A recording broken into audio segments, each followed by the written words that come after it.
November 2nd, 1942. Late morning. 20,000 feet above Guadalcanal, over the shimmering blue of Iron Bottom Sound. The air up here is thin and sharp, like broken glass in your lungs. The sun is brutal, reflected off the Pacific in a hard white glare that stings the eyes, through the canopy. Below, the island is a smear of jungle green and red clay scars. The runways at Henderson Field, only faint scratches in the distance. In the lead Zero, the pale, gaunt pilot with the hollow cheeks and dark-ringed eyes tightens his grip on the control stick. Naval Air Pilot, First Class Hiroyoshi Nishizawa, barely looks strong enough to stand in a parade. But in the cockpit, he is something else entirely. Other men in his unit whisper a name with a mixture of awe and superstition: the Devil of Rabaul. His Mitsubishi, a 6M0, hums beneath him, the engine's vibration, transmitting up through the seat into his spine, a familiar, almost comforting tremor. The cabin smells of fuel, hot oil, and the leather of his harness. His gloved hand nudges the throttle, feeling the subtle response of the Nakajima Sake radial engine as it sings at cruising power. Ahead of you, through his gun sight, the sky is empty. But to Nishizawa, it is crowded with possibilities. He tilts his head, scanning, eyes raking the distant clouds. His wingmen fan out behind and below, 3 white Zeros, close enough that he can see the slight waggle of a wingtip, the flash of sunlight on canopy glass. The radio crackles with a terse report. A voice from the escorting bombers below. Enemy fighters. 11 o'clock. Altitude lower. There it is. Nishizawa's gaze snaps left. Tiny specks. Ants against the haze. But they're moving wrong for bombers. Too quick. Too loose. A. Formation of Grumman F. 4F Wildcats, climbing hard, trying to gain altitude before the Japanese fighters pounce. Somewhere down there, a U.S. Navy pilot squints up into the sun, trying to pick out shapes in the glare. Not yet knowing death is already in position above him. Nishizawa's lip curls into the faintest suggestion of a smile. Vertical, he mutters into the mask, mostly to himself. He doesn't dive. Not yet. First, he climbs. The Zero noses up smoothly, engine note deepening as he eases it into a shallow ascent, stacking even higher above the American fighters. He wants more height, more speed to spend. Below, the Wildcats' stubby wings gleam in the sunlight as they wheel into a loose defensive line, climbing into the fight they know is coming. But not from where it will actually arrive. In the trailing Zero, one of his comrades feels his stomach tighten. He's seen this before. Nishizawa, stretching the vertical, trading altitude for speed, setting up the kind of attack other pilots only talk about in mess hall bravado. Most men would level out, slide in behind the enemy, pick a target and stay there. But the Devil of Rabaul prefers to fall. At the crest of his climb, the world seems to pause. The Zero hangs for an instant, almost weightless. Just you, the pilot, and the empty blue. Then Nishizawa rolls her over onto her back, nose tipping toward the specks below. The horizon flips, the sea rushing up to fill the canopy. Gravity takes hold. He shoves the nose down, throttle forward. The engine roars. The airframe begins to howl, the thin metal skin of the wings humming as the Zero plunges into its attack. The altimeter unwinds in a blur. Wind noise. Claws at the canopy. The Wildcats grow rapidly from silver smudges into solid shapes, each one with its own pilot. Its own heartbeat. He picks the lead Grumman and lets instinct do the rest. Tiny corrections. A touch of rudder, a fraction of aileron. The reticle of his Type 98 gun sight walks onto the unsuspecting American fighter. At 800 meters, He squeezes the trigger. The Zero shudders as the two 20mm cannon and twin 7.7mm machine guns erupt, tracers reaching out in a bright, lethal stream. The first Wildcat seems to stiffen in the sky. Then pieces come off. Sparks, fragments of metal, a sudden blossom of flame. It rolls onto its back, trailing smoke, plummeting into the Pacific below. Nishizawa is already moving. Before the wreckage even begins its fall, he's hauling back on the stick, feeling his weight smash into the seat as he drags the Zero up through the American formation, cutting right across their vertical plane. It's not a gentle climb. It's a sharp, brutal slash back toward the clouds, using the speed from his dive to rocket past the startled enemy pilots. To you, watching from just behind his right shoulder, it feels impossible, too fast, too violent. A normal man would black out under these G-forces, but Nishizawa rides the pressure like he's wrestling a familiar demon. The Zero blasts up through the altitude band, over the top, and then he throws it into another roll. Again, the nose falls. Again. The sun is suddenly behind him, the Americans below. The second pass begins. This time the Wildcats are reacting, breaking formation, wings flashing as they yank into desperate evasive turns. One pilot rolls left, another dives, a third tries to climb into the attack. In the chaos, someone yells over U.S. radio. Voice tight with panic. They're coming straight down on us. Watch the Zeros above. Above. Too late. Nishizawa's guns bark again. His second victim's fuselage explodes in a gout of flame. A wing tears free, spinning away like a child's toy as the Wildcat tumbles end over end toward the sea. The Devil of Rabaul pulls up once more, back into the vertical, the Zero carving a tall, white arc through the sky. His wingmen can barely keep track of him, a white flash of wings appearing and disappearing above the melee, always a step ahead, always where the Americans least expect him. He isn't finished. Not even close. The third dive begins almost before the second. One has ended. Far above the melee, Nishizawa's Zero claws upward once more, engine straining as he forces it back into the vertical. The sun burns hot across the canopy, turning the glass into molten gold. Sweat rolls down the pilot's temples, gathering along the edge of his oxygen mask. His heartbeat is steady, unnervingly steady, despite the chaos unfolding below. A normal pilot would level off, break away, reset, but Nishizawa is already rolling into position again. Below you, the sky is breaking apart. Wildcats scatter in every direction, diving hard toward the lower cloud shelf, or banking sharply in climbing spirals, trying to shake the demonic white Zero that keeps falling out of the sun. The air is filled with frantic radio calls, clipped curses, the bark of 50 caliber machine guns carving bright arcs of tracers across the blue. Nishizawa rolls out inverted once more. The Pacific is above his head. The sky is beneath his feet. Gravity curls a cold hand around the Zero's nose, pulling it down into another furious descent. He spots his third target instantly. A Wildcat, attempting a high yo-yo maneuver, sharp climb, then turn. Fighters off guard. It's a good tactic. Against anyone else. It might even work, but Nishizawa is already correcting his angle, sliding the Zero sideways into a precise dive path. The G-force crushes you back into the seat again, making your ribs creak.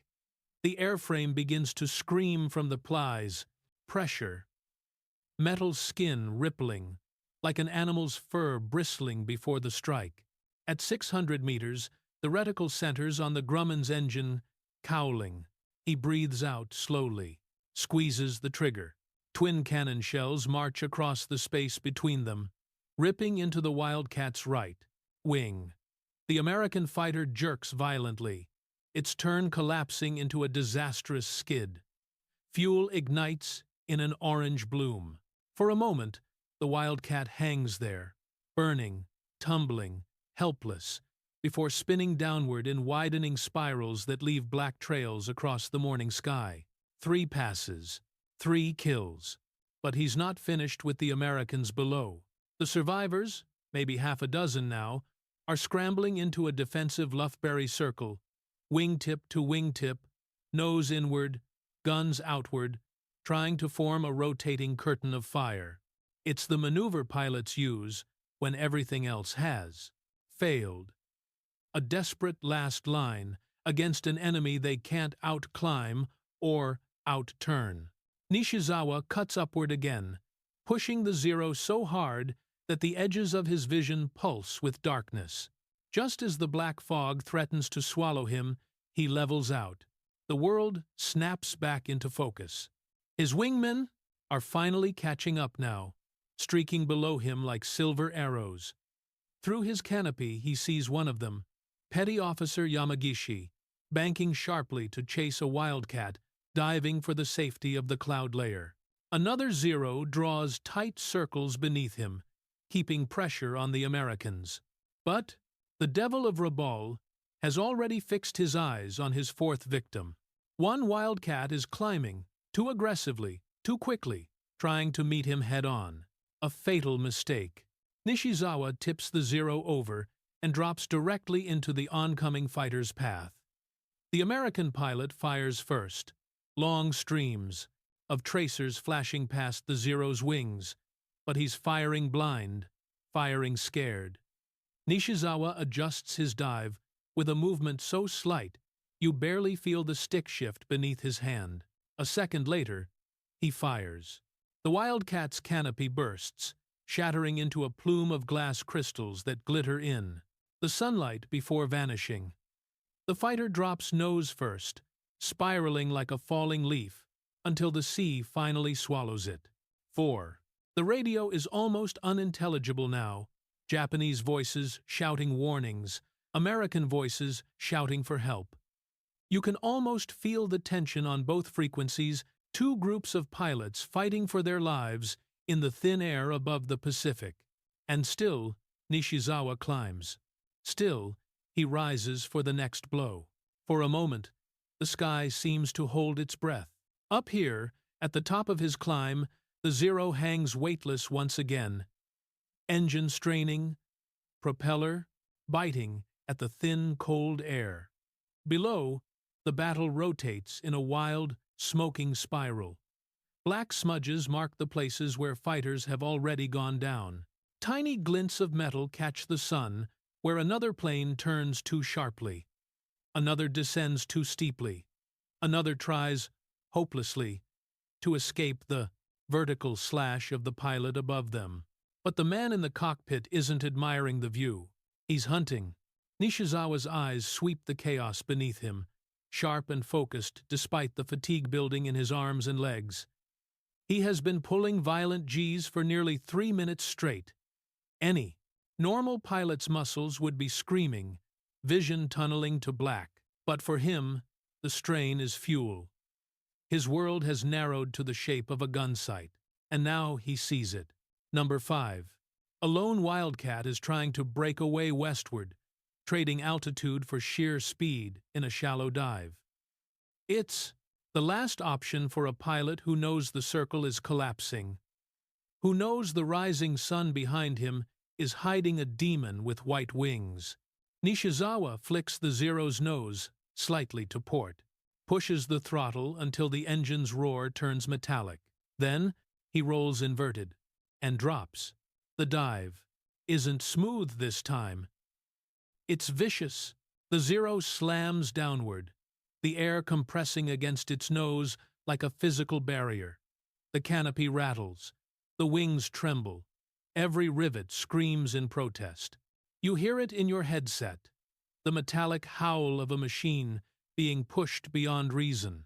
The Wildcat grows larger in the sight picture, its blue-gray body pitching gently as the pilot tries to juke left, then right, But he's out of options, out of altitude, and the devil is coming down on him like a falling star.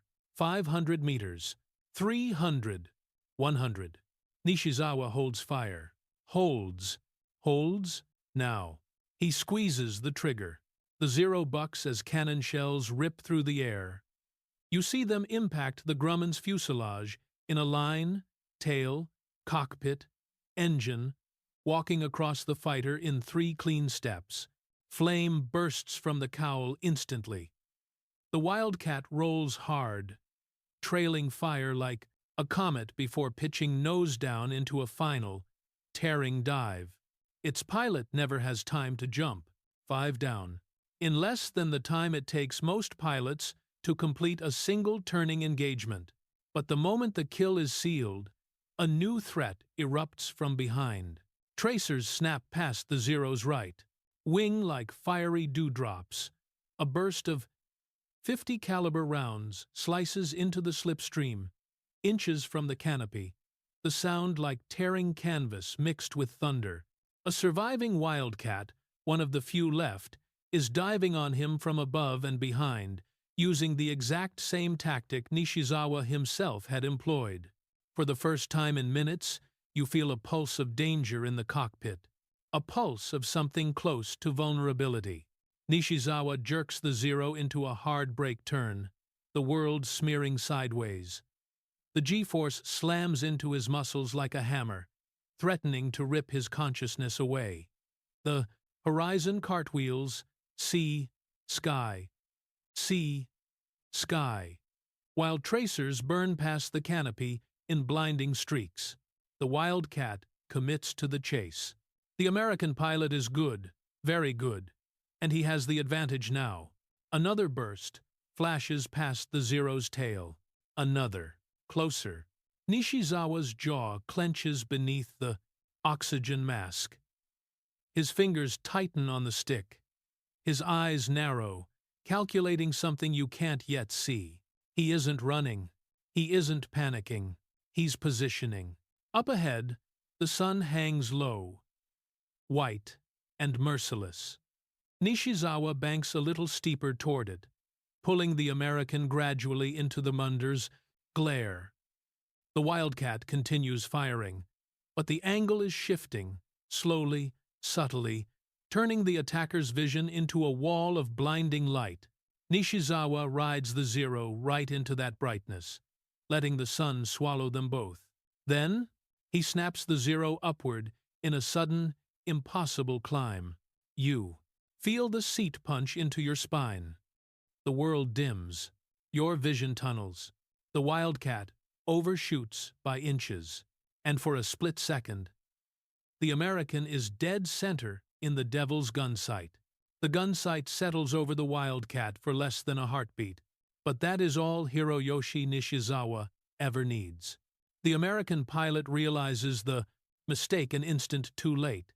You can almost hear his breath catch, feel his panic through the slipstream as his fighter flashes past, momentum carrying him helplessly ahead of the Zero's nose. His tail surfaces fill the sight picture, crisp and clear against the molten sky. Nishizawa hesitate. He can't. Not now. His thumb flicks the cannon trigger, and the Zero answers with a violent roar. A stream of 20mm shells leaps forward, each one tracing a glowing arc into the Wildcat's tail assembly. The impact is catastrophic. The entire vertical stabilizer shears off in a single explosive burst. The Grumman instantly flicks sideways, spinning like a coin slapped off a table. For a moment, the fighter hangs in the air, helpless, tumbling. But physics has already decided his fate. The Wildcat enters a flat spin, circling downward like a broken wing from some great metal bird. Flames lick from the engine, cowling, trailing dark, oily smoke that coils into the sky behind it. One final shudder, one last flash of fire, and it drops past the cloud layer, disappearing into the vast Pacific below. 6 kills. In 3 minutes, one pass after another. vertical, merciless, precise. But the sky is still full of danger. The moment the sixth wildcat disappears, the world around you erupts again. Tracers streak upward from a pair of surviving fighters climbing into the fight, trying to avenge their fallen comrades. The air vibrates with the concussion of distant anti-aircraft bursts from some ship far below. The Zero no longer feels like a machine. It feels alive, trembling under the strain of constant, violent maneuvers. Nishizawa banks hard left, pressing his shoulder into the turn. The G-force hits again, crushing, relentless. His vision pulses at the edges, black waves creeping in. But he doesn't ease off. He can't. Not with two wildcats still clawing their way toward him, guns flaring. He yanks the nose downward, rolling the Zero into a steep spiral dive. Wind howls across the canopy as the altimeter unwinds. You can feel the thin metal skin around you trembling, the engine laboring under the sudden change in air pressure. The wildcats follow. Of course they follow. They've seen 6 of their own fall in moments. They know the only safety now lies in staying on the offensive, in forcing the demon from the sky. But Nishizawa is already thinking 2 moves ahead. He doesn't want to run. He's not searching for the safety of altitude or the comfort of clouds. He's hunting again. The ocean grows clearer below, sunlight flashing across its surface in silver shards. Cloud wisps streak past the canopy. The Zero accelerates, the dive sharpening, tightening. Then, with a sudden burst of stick pressure that nearly pulls your consciousness from your body, Nishizawa snaps the Zero into a hard climbing roll, arcing back up in a plana, blistering corkscrew. The wildcats, forced to overshoot by the sheer ferocity of the maneuver, break apart in opposite directions. One tries to climb. One tries to dive. Nishizawa chooses the climber. The Zero roars upward after it, engine screaming, tracers flashing past as the American fires wildly over his shoulder. They spiral together through the sky, 2 wounded predators locked in a deadly ascent. Then, as both aircraft reach the edge of their performance ceilings, the Wildcat wobbles, just slightly, but enough. The Zero slides neatly into position behind it. The gun sight levels. The reticle glows against the blue. But Nishizawa doesn't fire. Not yet. Instead, he breathes. Calm, measured, waiting for the perfect angle, the perfect line, the perfect heartbeat, the one that will decide the 7th kill, or his death. The sky tightens around them. The sun sharpens into a blade, and the Devil of Rabaul prepares to strike again. For a long, breathless second, everything freezes. The Zero, nose pointed upward at a brutal angle, the Wildcat, just ahead, trembling at the limits of its lift, the Pacific sprawling beneath them like a vast blue mirror. Up here, where air thins and engines gasp, dogfights don't last. They end suddenly, in a stall, a blackout, or a burst of gunfire that changes everything. Nishizawa knows this better than anyone alive. He adjusts the throttle. Just a hair, his fingers steady, despite the ache building in his knuckles. The Zero's nose dips half a degree, no more, letting gravity give him back a sliver of speed. The American pilot, fighting to keep his aircraft climbing, doesn't see it. He's too focused on the demon he knows is behind him, too focused on survival. The Wildcat's propeller chops desperately at the thin air.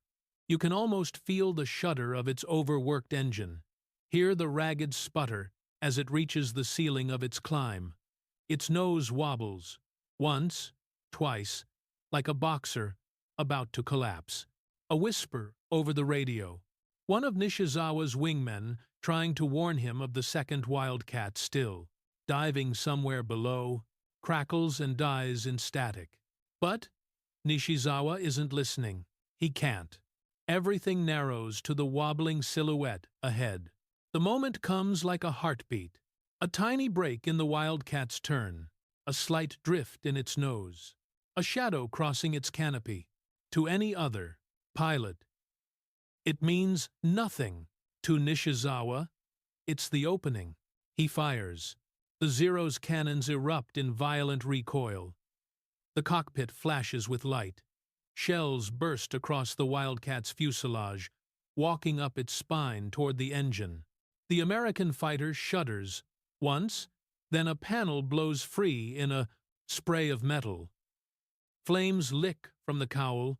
The Wildcat stalls instantly, dropping into a sickening, twisting fall. For a moment, it seems to flip backward, almost tumbling over its own tail, before its nose snaps downward and it disappears into a trailing spiral of smoke.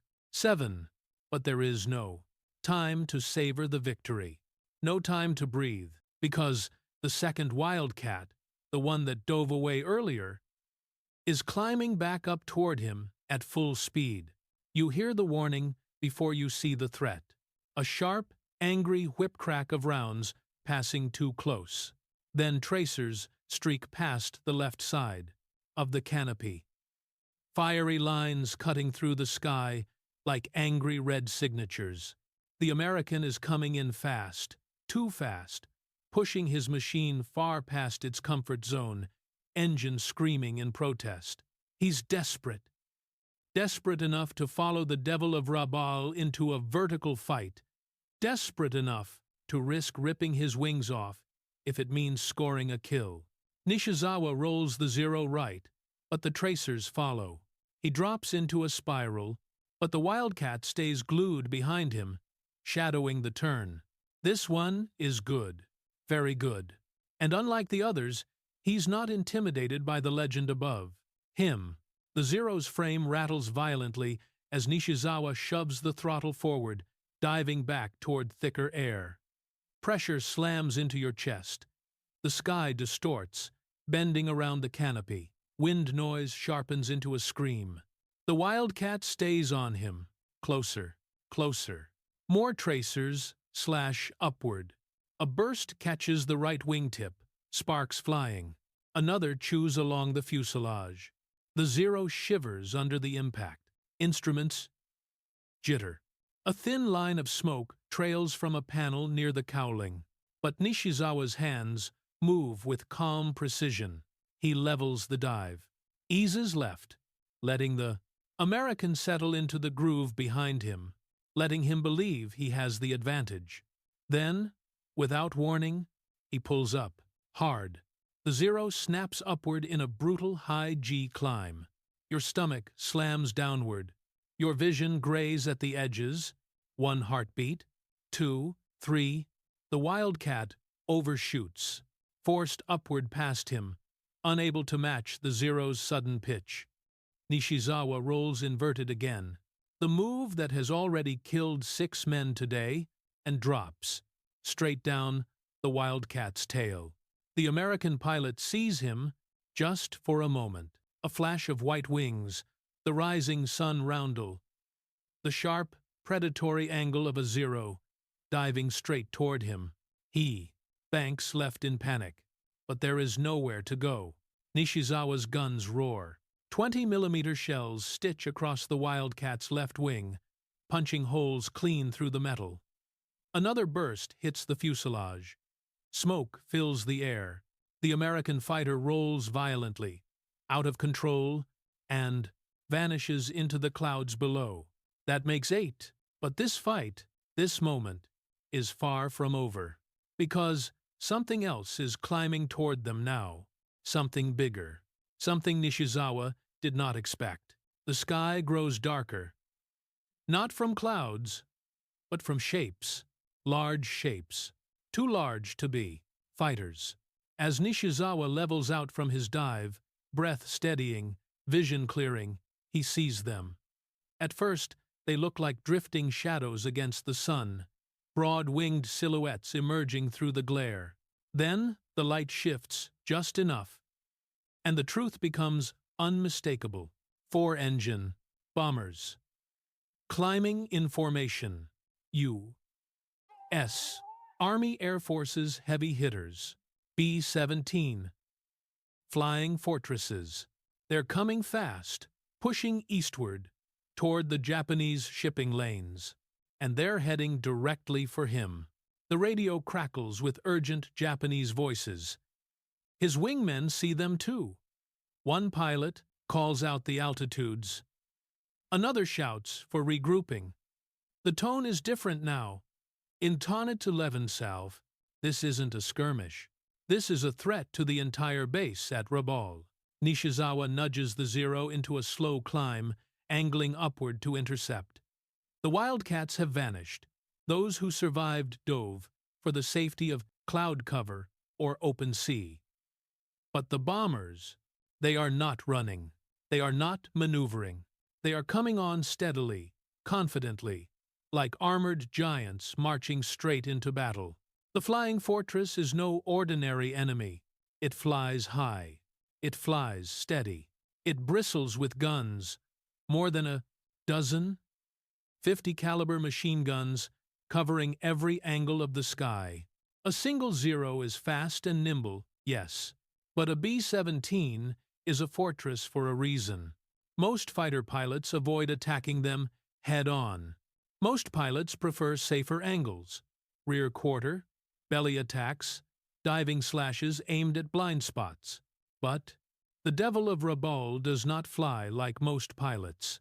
He pushes the throttle. The Zero climbs, and he lines up directly on the lead bomber. Even you, sitting behind him, watching through the trembling canopy, feel a pulse of dread.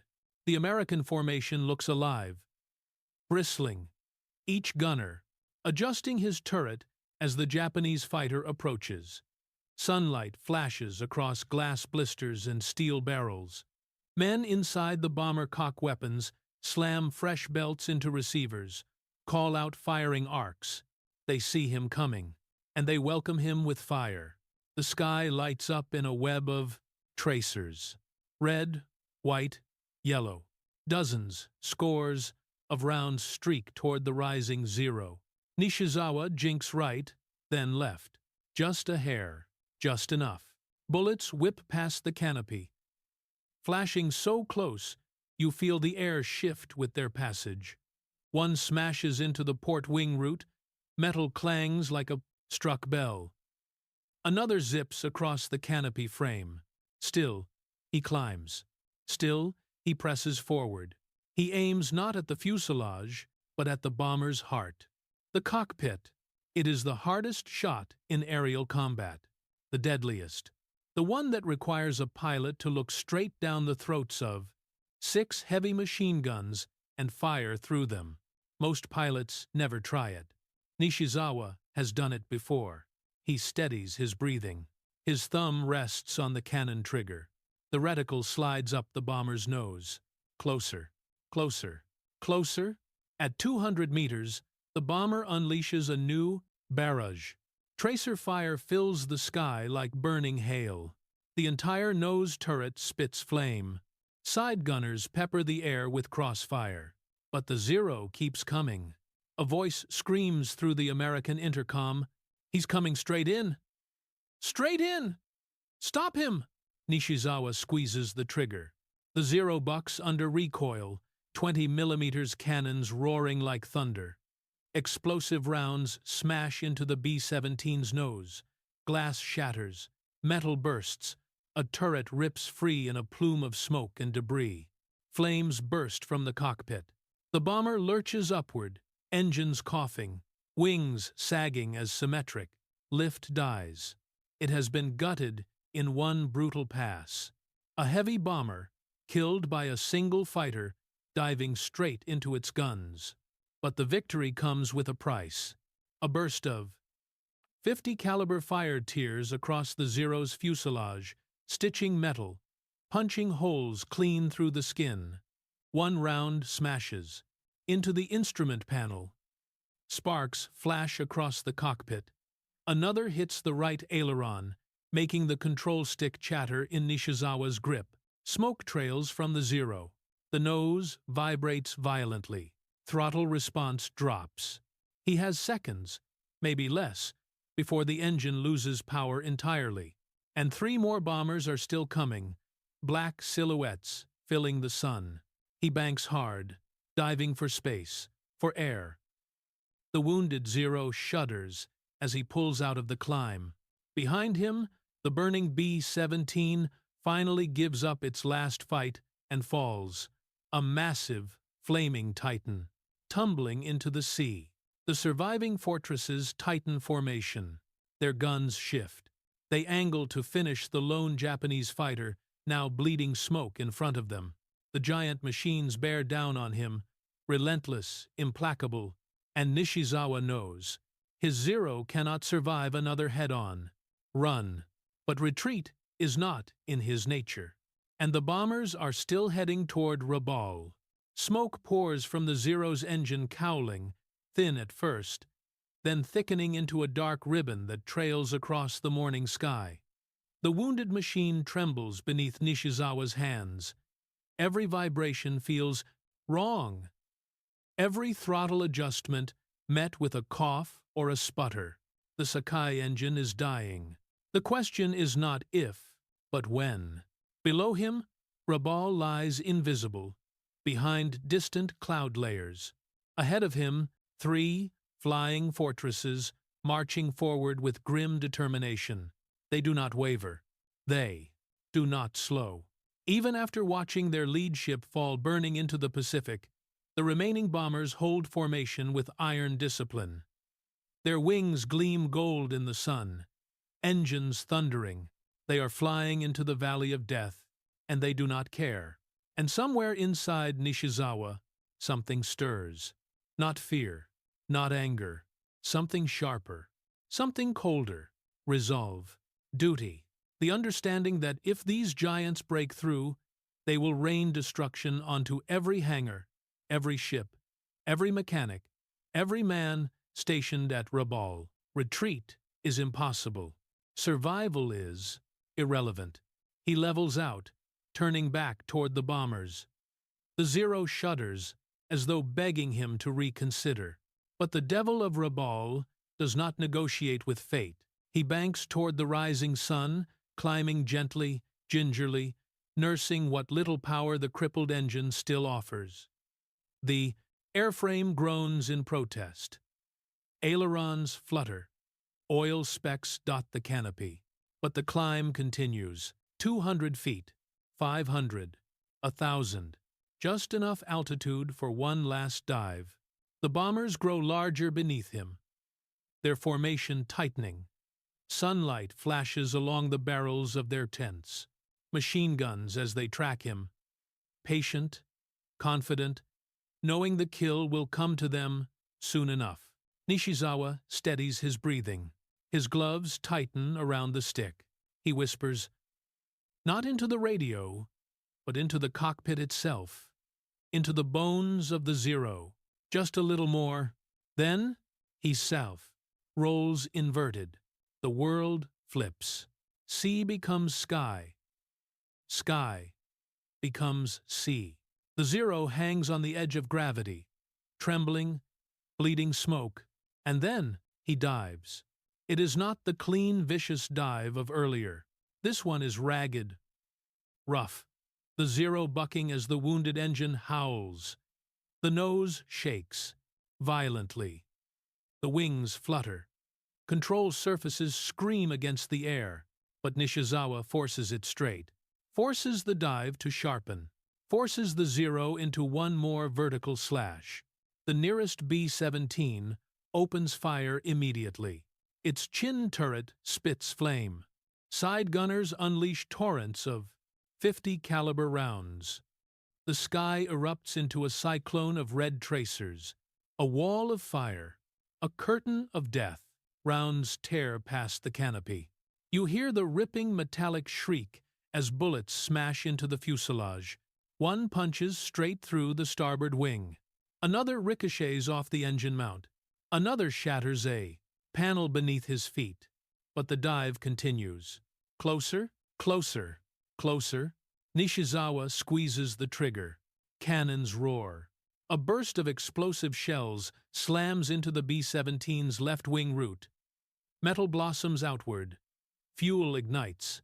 The bomber lurches sideways, its wings sagging, engines sputtering. A trail of fire follows it like a comet's tail. The formation fractures around the dying giant, but the Zero has paid for its strike. A burst from the bomber's waist gunner finds its mark. Rounds tear into the Zero's fuselage. One penetrates the oil tank. Oil floods the cockpit window in a black smear. The engine coughs. Once, twice, and seizes. The propeller freezes mid-spin. The Zero becomes a glider. Smoke fills the air inside the cockpit. Warning lights flicker. Altitude drops. Fast. But Nishizawa is not finished. Not yet. He shoves the stick forward, diving into the distart, the space between the surviving bombers. Machine gun fire rips past him from both sides, but he banks, rolls, slipping between the cones of fire like a ghost. He cannot climb. He cannot accelerate. He cannot fire, his cannon ammo spent, his engine dead. But he can still maneuver. He dives past the second bomber's belly, banking around its tail. The American gunners lose him in the blind spot. The bomber overcorrects, veering slightly. And the third bomber, flying too close, too tight, too committed, clips its wingtip. Metal screams. Both giants wobble violently. One begins to roll. The other tries desperately to compensate. But gravity does not forgive mistakes at altitude. Both flying fortresses begin to fall. One trailing smoke. One spinning helplessly. Men inside leap for the exits, parachutes blossoming behind them. Two more bombers, lost without a single. Round fired by the Zero. Nishizawa watches them tumble away, not with triumph, but with calm finality. He has done his duty. He has stopped the attack. Whatever happens next no longer matters. The Zero is dropping fast, bleeding altitude like water from a shattered canteen. The engine is dead. The oil-smoked canopy is nearly opaque. But the sea below, the sea is close. And the Devil of Rabaul prepares for his final descent. The Zero is falling now, not diving, not maneuvering, but falling, a wounded creature dropping through layers of cloud and light. The engine is silent, the propeller frozen. The only sound is the rush of wind over scorched metal, a long, hollow roar like the ocean drawing breath. Inside the cockpit, smoke curls around Nishizawa's knees, around the instruments, around the cracked edges of the canopy. Every breath tastes of oil and metal. The stick vibrates weakly in his hands. He is gliding, barely, but he is not out of control. Not yet. He angles the Zero's nose toward the faint outline of New Britain's jagged coast. Rabaul lies somewhere beyond those ridges, behind the volcanic peaks and drifting smoke plumes of an island, constantly alive with fire. If he can just reach land, if he can find a beach, a clearing, he might survive. But altitude is disappearing at a terrifying rate. 7,000 feet. 6,000. 5. The canopy is so smeared with oil, he has to lean sideways, peering through a debia, a small gap of relatively clear glass along the frame. The coastline grows sharper, a jagged black edge cutting through the glitter of the Pacific. But the distance. It's too far. The Zero's glide begins to flatten, wings shuddering as it skirts the edge of a stall. One more unlucky gust of wind, one more cough of the dying engine, one more hiccup in the airflow, and he will drop into the sea. And yet, Nishizawa is calm, almost eerily so. He has faced death 6 times this morning already, in the sun, in the tracers, in the claws of enemy fighters, and the jaws of bomber gunfire. This is simply the last page of the story, a page every pilot expects, a page most never read until it is too late. He rights the aircraft gently, keeping the wings level, careful not to bleed the last crumbs of lift. The coastline edges closer, too slowly, far too slowly. But then, beneath the left wing, he sees it, a lagoon, shallow, bright, shielded by a crescent of coral reef. Not land, but water protected from the open sea. A landing zone, maybe survivable. He angles the Zero toward it. The cockpit fills with sunlight as he clears the last cloud layer. Up, above, the contrails of the dying B-17 seconds stretch like long white scars across the sky. The sea rises up in shimmering blues and greens, a moving mosaic that reflects the dying aircraft back at itself. Altimeter unwinds. 3,000 feet. 2. 1. Wind buffets the Zero as he lines up with the lagoon. The controls feel mushy, unresponsive. He lowers the nose, gently, trying to maintain enough speed to flare at the last moment. Spray flickers up beneath him. The reef races by. The lagoon opens like a blue hand, waiting to catch the falling fighter. He pulls back on the stick. The Zero's nose rises, slowly, reluctantly, the wings trembling as they approach the stall point. Then, impact, not violent, not gentle, a bone-shaking jolt as the Zero skims the surface, skipping once across the water before its left wing dips and the fuselage slams down. A plume of white spray envelopes the cockpit. The canopy cracks. Metal screams. The world becomes blue, white, noise, pressure, and then stillness. The Zero settles in the warm shallows, sinking slowly, like a wounded bird folding its wings. Inside, Nishizawa breathes. He is alive, bruised, shaken, but alive. He fights with the canopy, shoving it sideways. It sticks. He smashes it with his elbow. It gives. Warm lagoon water floods in. He pulls himself out, half swimming, half dragging his battered body onto the wing. The surface beneath him is slick with fuel and oil. He slips once, catches himself, then slides into the water. Boots touching sand as he wades toward shore. Palm trees rise along the beach like silent sentries. Jungle sounds replace the scream of engines. Heat wraps around him. The battle above has become a distant echo. He turns back once, looking at the sinking shape of his Zero. Its tail lifts briefly above the surface. A last salute, then disappears beneath the blue. Behind him, Japanese infantry crest the ridge, running toward the water, shouting, "They have seen the crash. They have come for him." The Devil of Rabaul, the man who just destroyed 8 fighters and crippled 3 heavy bombers, staggers onto the sand, leaning heavily on one knee as the soldiers rush to catch him. He is pale, shaking, exhausted, bleeding from shrapnel wounds along his arm, but alive. And before they even lift him to his feet, before he even accepts water from the first soldier to reach him, Nishizawa says only one thing. Breath, ragged. Are the bombers gone? The men look to the sky. Only smoke trails remain. Yes? One replies, "They're gone." Nishizawa closes his eyes, not in triumph, not in pride, but in relief. He had defended Rabaul with everything he had: aircraft, strength, blood, breath, and in the end, he had prevailed.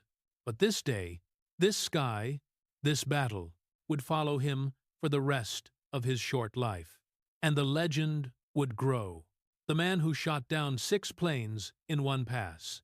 The man who took on giants alone. The man whose vertical slashes carved his name into the Pacific sky.